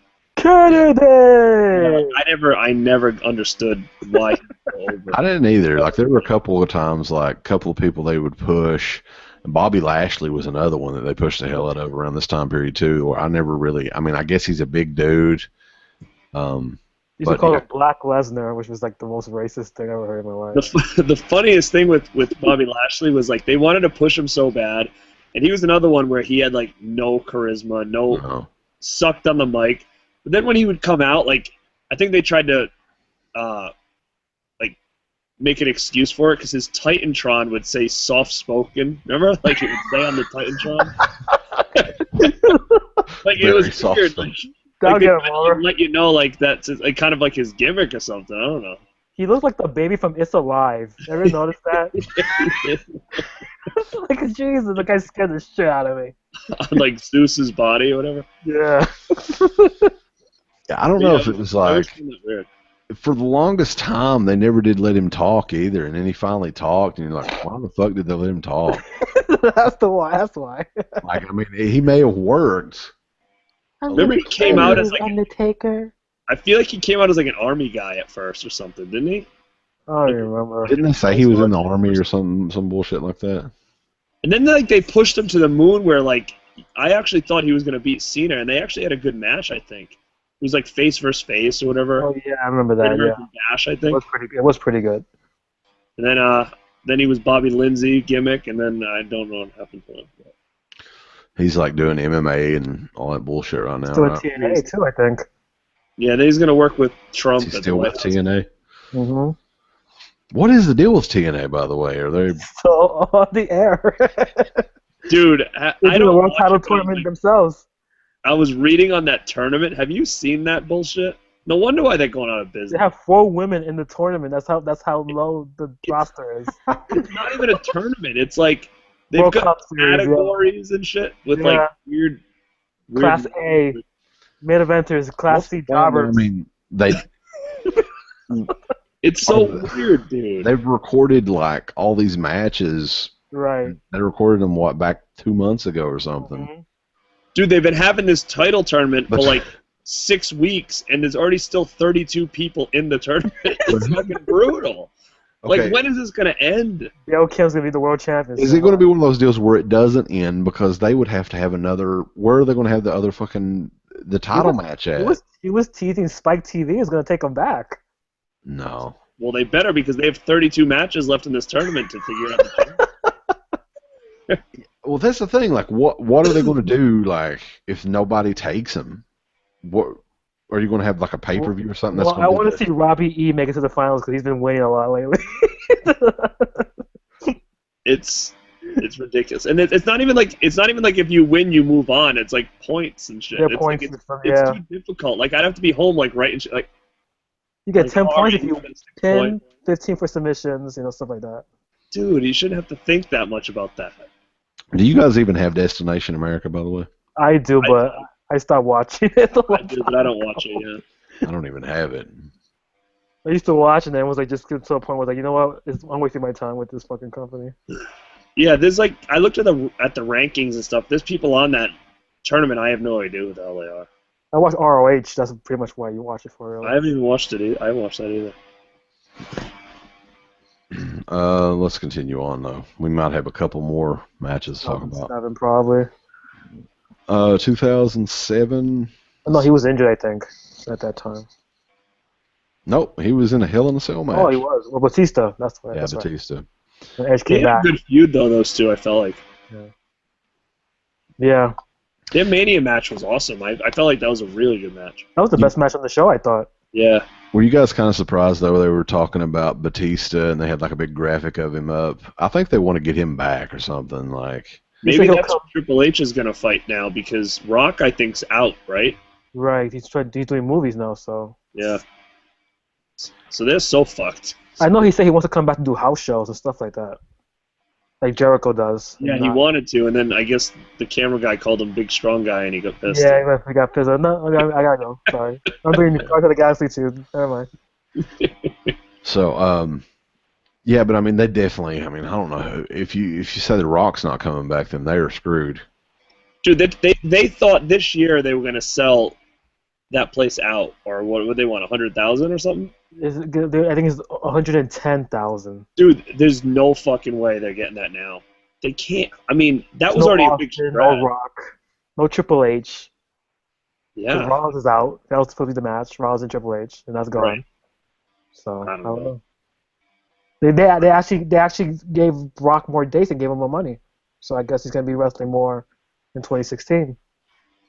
So I guess he's gonna be your Rumble winner. I'm guessing that's what's gonna happen. Well, you know what though? I mean, it's their own fault, dude. They don't build anybody, and that's why they're in this debacle. It seems like they do a good job building someone up for about a month or two, and then they feed them to Cena, and then they're kind of like mid card. They do that with everybody. All you're gonna do is watch Raw 1 week, and the audience will tell you which people should be pushed, and that's your answer right there, right? It's always the same people too. Yeah, but it's like, what company's like, we're not going to give you what you want? Like, I don't understand the business sense. But did you see the poll they did on WWE.com whether Roman Reigns should have joined Triple H in that authority? And like, it was like 47% said he should have. These are casual fans. Yeah, right. It's not the hardcore. 47% want him to turn heel. That should tell you something. Like, he needs to turn heel. Yeah, I don't understand, man. It's a mess. It's like, how can you not understand half the problems? It's like when you... we'll talk about it. Yeah, go ahead. Keep going. We'll talk about it, but I think we might have one more match left, right? These are 1 or 2, yeah, because 2009 was his last one. 2008, we're on right now. He did, what did he do? Undertaker defeated Big Show. Who cares? Casket match. Oh my god, I don't even remember that. I don't remember that either. I blocked it out. For good reason. I blocked it out. All right, this is anything. I have a random thing on right now, and it's Kamala away from. Yeah, I'm watching it through your poster. I can see. I saw Ric Flair earlier. I was like, what's going on? It's Survivor Series '93. Wait, whatever one with Mr. Perfect and Macho Man on it. Oh, right now, Taker's making his casket. Yeah. 92. Okay, let's see. What 2009 was his. He was defending the title against Jericho and Big Show in a triple threat. Okay. And he won. I don't really remember that either. So. Both main events, both championship matches were triple threats. He had that one plus Cena versus DX in the triple threat. Okay. So yeah, he hasn't been on a Survivor Series in what, 6 years? 6 years, yeah. And he is returning. A crappy match. Yeah, I think that's a letdown if they're doing the 2-on-4. No, 2-on-2. 2-on-2. Oh, they're doing 2-on-2. Yeah, Bray has to pick 2 members of his family to fight. That's so stupid. So he's not gonna be one of them. It's gonna be Strowman and probably Luke Harper. Yeah. See, that's even worse. That's even worse because the other two is going to fucking interfere or whatever. Yeah, but again, when you have 4 Wyatts in a Survivor Series, don't you want to see them finally all work together? Like, we never get to see them all together. Why don't you just do the 4 Wyatts versus Undertaker, Kane, and the Dudley Boys, something like that? I don't know. Something simple. You could. Something. Why not? They could bring Kane's little brother, Demon, in. Little Demon brother. They bring the Undertaker and the fake Kane. The fake Kane that came out? Yeah. Fake Taker, fake Kane, yeah. There you go. That would be awesome. Or Papa Shango. I don't know. Boogeyman. Papa Shango and the Boogeyman. Is that your main event of the show? I guess it would have to be, right? I mean, what the hell? I don't know. I don't know why. The title tournament, the main event. How many actual tournament are they going to have? Like 4 matches, I think. 4 matches, okay. Or 3? No, 3, because it'd be the 2. Yeah, the 2 semifinals and the finals. That'd be 3. That sucks, dude. I want more than just. Then what are the matches? Oh, you said they're gonna probably do a couple of tag matches, right? Right. You have the Divas title match. You have the tag title match, probably. And probably Survivor Series matches, probably. I just feel like everything they do is fucking wrong. I don't know why. It's almost like they intentionally want to make it bad. Like, if I was doing a tournament, I would at least have the guy wrestle 3 times. Right. I would have 4-on-4 with Undertaker and Kane. I mean, these aren't hard things that we're talking about here. This isn't like, oh, yeah, no, this can't happen. It's simple. Someone was suggesting that they should have done like 1990 where they had like a bunch of teams, and the survivors of those teams will go into the last match, and that match will be for the title. They should have did that. Ultimate Survivor match, something like that. They should have, because they could use their own gimmick in like they kind of did with the Royal Rumble. That's too creative for them, though. They're not that. I mean, at this point, I almost wish that they just held the title vacant until the Rumble and just did another one for the belt. That's what I thought I was gonna say, honestly. I wish that, because that was the best Rumble because it was so anticipating. You know what you could have done though? You could have had, like Freddie was saying, a lot of the Survivor Series, all these Survivor Series matches. Mm-hmm. The sole survivors from each of the teams get in like a battle royal or something at the end of the show, and then the winner is the champion. And the last 2 people you have to pin or submit or whatever. It's a regular match. I agree. They should have done something like that, because then you wouldn't get into these weird tournaments with weird participants that don't earn shots. And you could still have Reigns versus Ambrose or Reigns versus Owens or whoever you're going to do in the finals. It's going to be Reigns versus Ambrose. Yeah, but I'm wondering which one's going to turn. Someone's going to turn in that match. Knowing what they do, it's probably going to be a handshake at the end. Oh, no. No. Reigns has to turn on Ambrose. I'm sorry. That's the only way I'd be happy. I was actually listening to, I can't remember which podcast it was, but this was something that would be a surprise, that you could have the turn, you could have the Reigns heel turn, and you could have Ambrose as the champion. Like, I think they had it set up to where Reigns actually somehow loses before the finals in an upset. Right. Maybe to Kevin Owens or whoever. He's fighting Del Rio probably, yeah. That's going to be Del Rio. And at the end of the match where Ambrose wins clean, he wins the title, Roman Reigns comes out there to congratulate him or whatever else and just beats the shit out of him afterwards and maybe joins Triple H or something. Like, that would be a different way to do it. Mm-hmm. Then Sheamus cashes in. Oh, God. Get him out of there. Let's hope it's going to happen, dude. It's going to happen. No. Dude, you're in this time of, like, the worst ratings ever, and they're like, Sheamus champ will probably. This is how I see it. Reigns is going to win, and then Sheamus is going to cash it and win the belt. Because they want a mega heel to have that belt. Yeah, make a Sheamus. Mega heel Sheamus. Yeah. We're going to try again. Let's do this experiment again. Oh, God. But what if any of this stuff is, like, this is the time that the shit need to be shooken up. The ratings are the lowest. All your main stars are out. And I feel like they're not doing anything unique at all. I feel like we're getting handed the same shit as if Seth Rollins was still there. And I don't know if there's anybody on earth that wants to see Sheamus win the belt. I don't. I haven't heard anybody. Everybody's like, God, let's just hope he forgets it. He needs to be in a tag team with Barrett. That's the good spot he's in. Yeah, it is. It's the only spot for him. And look at them. They both have these extra accessories. And they lost the tournament. They lost in the tournament. Money in the Bank over there. And they both don't know what to do with them. You would think they would win inside the tournament. They lost the first round. Like, that's your world champion, Sheamus, the guy who loses to, who was it? Cesaro? Yeah, I mean, imagine Cesaro beats Reigns. Oh, God, dude. I'd be so happy. There's no way, but, I mean, that would be amazing. I'd be so happy, dude. Cesaro versus Del Rio. They have Zeb Coulter. They're going, oh, that used to be my guy. Cesaro versus Ambrose would be a good main event. But I think the best thing they could do is beat Reigns right now, and people would be, like, intrigued, like, huh. But unless you have Kevin Owens win the whole thing, which would shock me. They do that. Well, think about it. Him, besides Bray Wyatt, he's really the only legit heel they have. Right. I don't know what Del Rio is. I have no idea. Maybe have Ambrose cost Reigns the match and have Owens beat him. I don't know. He's so entertaining, too. When he came out on Monday, it was great. I think any of the theories, though, like, that people have that's be something cool that they're going to do, they're probably going to do, like, just the simplest, stupidest thing that nobody is going to be interested in seeing what happens. And it's unfortunate, but that's just a track record, really. I mean, they always... Much Ambrose, Sheamus, and Reigns is the only thing that's going to leave as champion. That's pretty much a guarantee. One of the three. Well, we know the final four are going to be Reigns, Del Rio, Owens, and Ambrose. That's really the predictable thing. Unless they give it to Del Rio for whatever reason, I'd be like, what? Like, unless Kalisto beats Del Rio, because Del Rio's already been a flop since he's been back.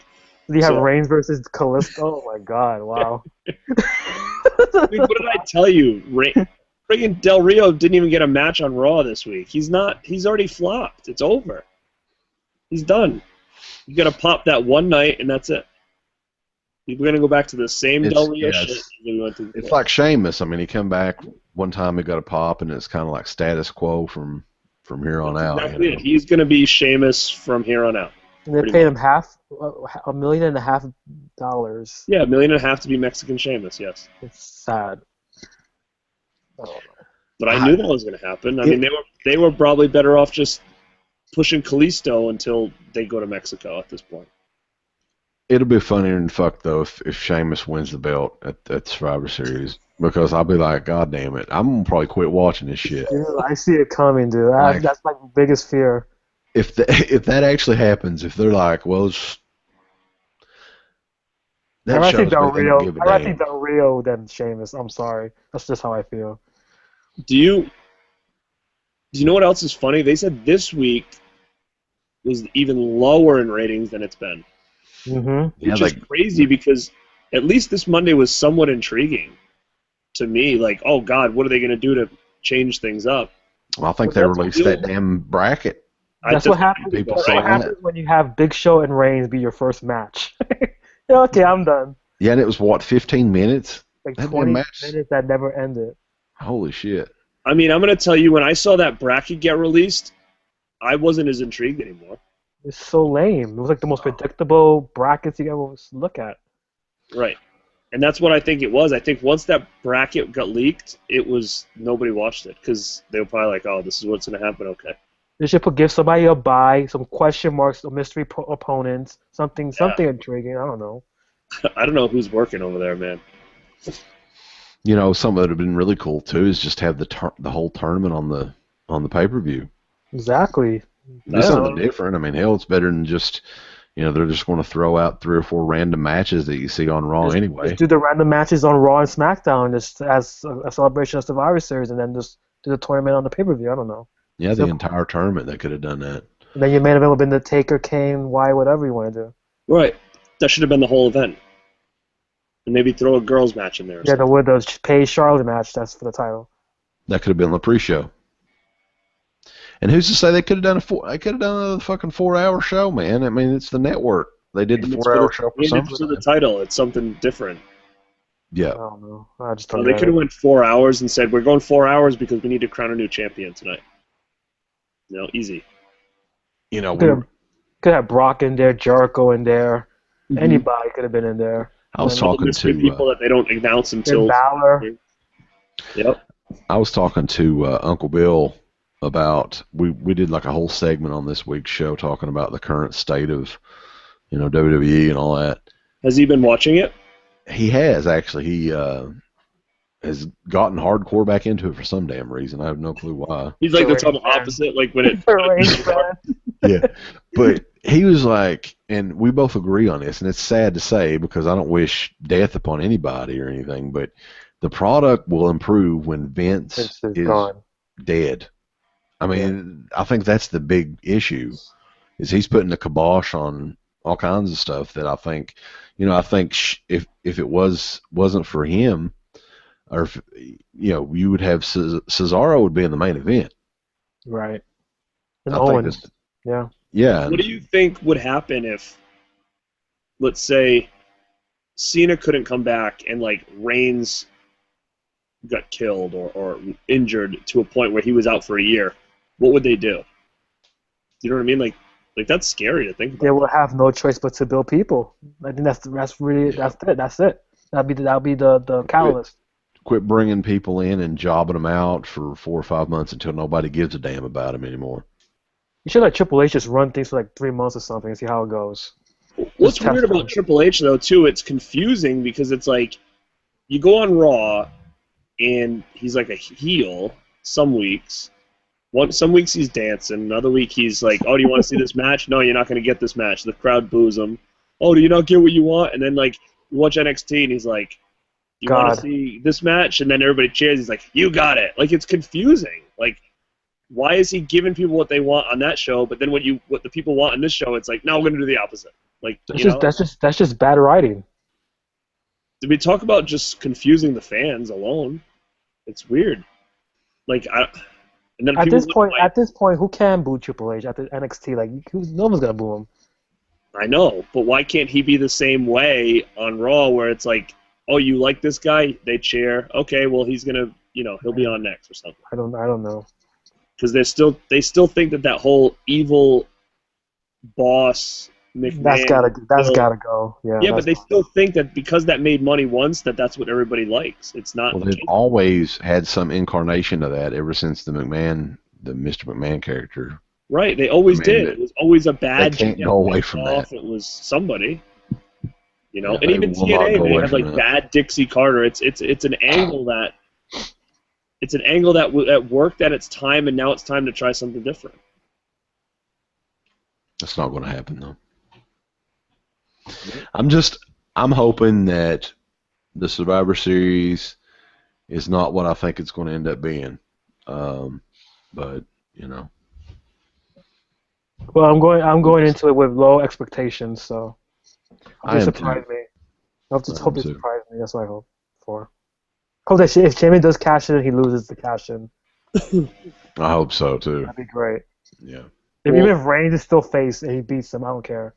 what is what's been the best Raw lately? It was that Raw. Remember a couple weeks ago where it was like just Just wrestling matches. the wrestling matches. Yeah, that was like 2 weeks ago. Yeah. Mhm. Everybody praised that Raw, so it goes to show that maybe that's what needs to happen. Maybe it's more about that than about all these stories.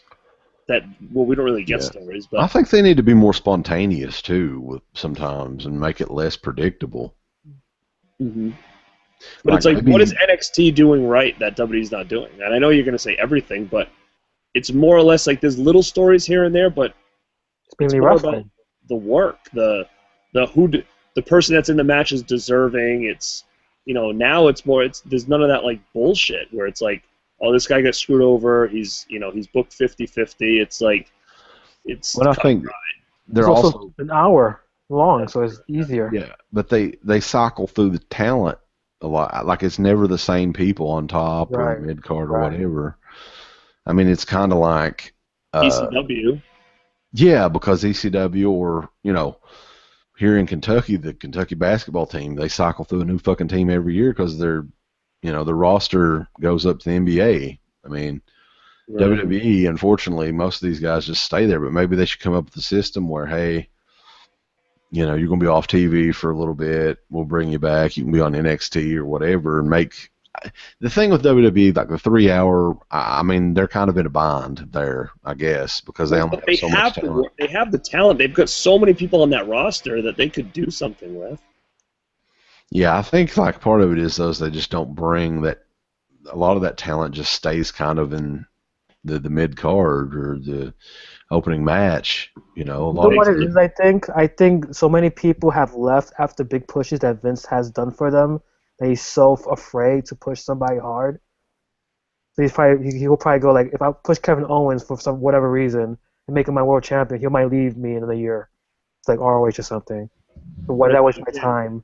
But who's got the money to pay him what they're going to pay him? And if they need the money, there's so many people on that roster. They could do some cuts right now. They should.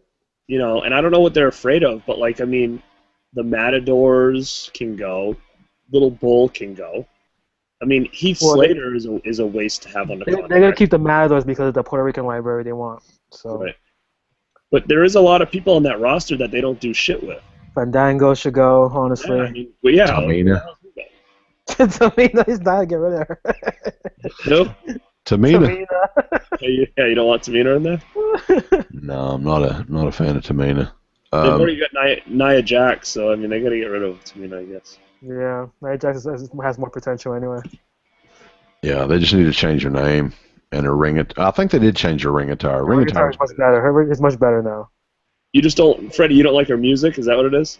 Her music is doesn't even go with her gimmick. It's like I'm a like what is it? What is it? I'm not the same kind of girl. Something like that. Like what the hell does that even mean? Like it's like you're a monster. Why are you singing this like pop music theme song coming out? Like it's just jarring. And then she comes out and she smiles and Yeah, it's weird. I don't understand. What You her, know I'm liking that they put her with Eva Marie though. I think that's a good move. they're putting her with her. Is that what they're doing? I Yeah, didn't watch it last. she's gonna be like her Diesel, I think. Yeah, they just got to tweak the character. I mean, she just kind of came out, and I was kind of surprised that I didn't know what she looked like at all when she first came out, and that the attire was horrible. So they're changing it slowly, and it's working. I think. She'll be there You Awesome guys- Kong. Oh yeah, you guys did watch it because we posted it. The Seth Rollins surgery or whatever. Yeah. You can just tell by just that alone that he's coming back as a babyface. Mhm. You can just tell just yeah. by that segment alone, and it's funny because it kind of reminds me of like he's Shawn Michaels and Reigns is Diesel. What's going to happen is while he's gone, Reigns is going to be the champ. Remember Michaels made that comeback where he became a babyface? I think it was like the Royal Rumble, right? Where he came back and like won it or something. Yeah. And I Diesel almost had feel like turned. that he's going to come back and it's going to be like the same thing. Maybe not the Rumble, but he'll come back as like a big baby face and take out Reigns, who at that point is probably a heel. You have to turn Reigns at that point because how else is it going to work? Right. Yeah, So, we will see. I would be shocked. I mean, I would love it. It makes sense, but I would just be completely shocked if they turned Reigns. I think they will. I think that, but even this whole thing where like they're doing like this tease where it's like, join me. No, I'm not going to do it. Like, I almost feel like that's the only reason they do that is if they're going to try to swerve, right? Like, what storyline actually comes out the way it seems like it was going to? Right, but it makes no sense. Why would he do all this just so he could win the belt when he could have had an easy way into it? You know what I mean? It makes no sense storyline wise. Like, see, that's why it would make more sense if he was to lose. Right. Right. And then, maybe turn on Ambrose after he won the belt. And then I think you could do a lot if they did that. Like, there'd be a lot of new, feuds and stuff that could take place down the line if you did it that way.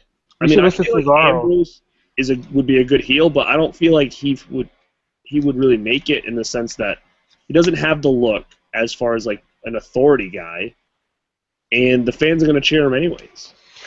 So even if he turns on Reigns, the fans aren't going to boo Ambrose. Right. The thing is Ambrose is just so charismatic.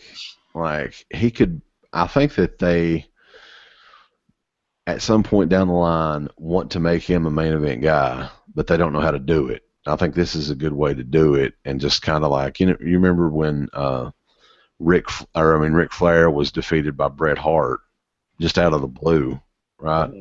They could do something like that. Automatically, Dean Ambrose is your main event babyface. They could do the ending of Survivor Series '95 when Bret beat Diesel and Diesel turned on Bret, like snaps, like, you know what I mean? Right. Like I was supposed to be the star and you took it away from me, and now I'm gonna. So you guys are saying what? Reigns heel, right? Yeah, I think Ambrose should win the belt and Reigns should be the heel. That's the best way you can. I mean, I don't see anything that you could do that would be better than that. If you want Reigns to win it the next month, then go ahead and do that. But at least give Ambrose the title. Yeah. Right. TLC match. There you go. So, yeah, I mean, we'll just have to wait and see. It's, a week from Sunday. I'm actually looking forward to seeing what they do. Probably won't like the outcome, but who knows? I mean, maybe they'll surprise us. I mean, Cesaro and Reigns should be a good match, I feel like. Yeah. Curious to see how the crowd reacts to it. And then, we know how they're going to react to it. Well, I mean, it's funny, though. You would say that, and, you might get in that one city where all of a sudden it's like, wow, shit. I thought it would be a lot better than this. It's in the South Monday, I think, somewhere. I mean, they already told us the big swerve in the tournament was Kalisto was the big swerve, so that's already, the swerve's done. That match sucked, by the way. That was pretty brutal. It had no chemistry whatsoever. How did he lose? It was like some sort of like reverse midair flip. He did his finisher on the top rope to Ryback and beat him. Yeah. God. Something like that. I don't know. Ryback shook his hand and was like, "Oh, good, congratulations." He's friends with him. Like, really? Like, Ryback to turn and beat him up. I know, now he's gonna turn. Why not? So, yeah, I guess that it's getting to be a little bit late. So, yeah, I guess we'll wrap it up. But Survivor Series coming up. I'm sure we'll do a show after Survivor Series. You have a takeover coming up in December too, so.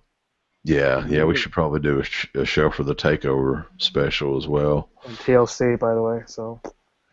Yeah. So we'll be in good mood, or bad mood. What is it, next week? Next Sunday? A week from Sunday. The Sunday coming up. Yeah, because there's one Raw left. Raw's the go-home show. Are you talking about NXT? No, Survivor Series is what, like the 22nd or whatever? 22nd, yeah. Yeah. On the 21st, I'm get to meet Trish. Oh, lucky you. She's coming. She's coming here. Cool. Yeah. Man, how many fucking conventions are up there in your area? It goes through spurts. Like this is like you go to one every weekend almost. It's been crazy. It's like October and November. There's 2 per month here, and actually that's it. And then the only other ones is just that October, November. There's 2 per month, and then March there's a couple like in Jersey. Yeah, Chiller, and then Chiller, Monster WrestleMania, yeah. So usually around here is only October, November. But yeah, it's been like every other week here. Crazy. Lots of money, man. I try. You know what? I'm at a point now though where it's like it's all the same people. So like I went to Comic-Con, it was huge, and I met. Who did I meet? I got 2 people, AJ and Buffy, Christy Swanson. Most of the wrestlers charge for the photo ops too, right? With your camera. Mm-hmm. Like that'd be $21, motherfucker. Yeah. So anyway, guys, that is it for this show. Hopefully, we'll have some good stuff to talk about in a couple weeks, or a week and a half, or whatever. I hope I'm not drunk on that show. I don't know. We'll see. We'll see. We'll talk. Shane, you bastard. So we gotta listen to Dead Pit tomorrow. Is that what you're saying? Yeah, we probably talk for about 20 minutes at the end of the show, talking about you can hear Uncle Bill's take on the current situation. Well, I mean, I'm pretty impressed that he's actually watching it. Maybe he can come on Survivor Series. I actually tried to get him to come on here tonight, but I might be able to get him to stay after Survivor Series and he'll do the show from here. We'll see. Nice. That'd be cool. All right, guys. Yeah, good talking to you, and everybody here, check back on Survivor Series 2015 post show. All right, take care, guys. Take care, guys. Good night. Later, man. I'm going to sleep.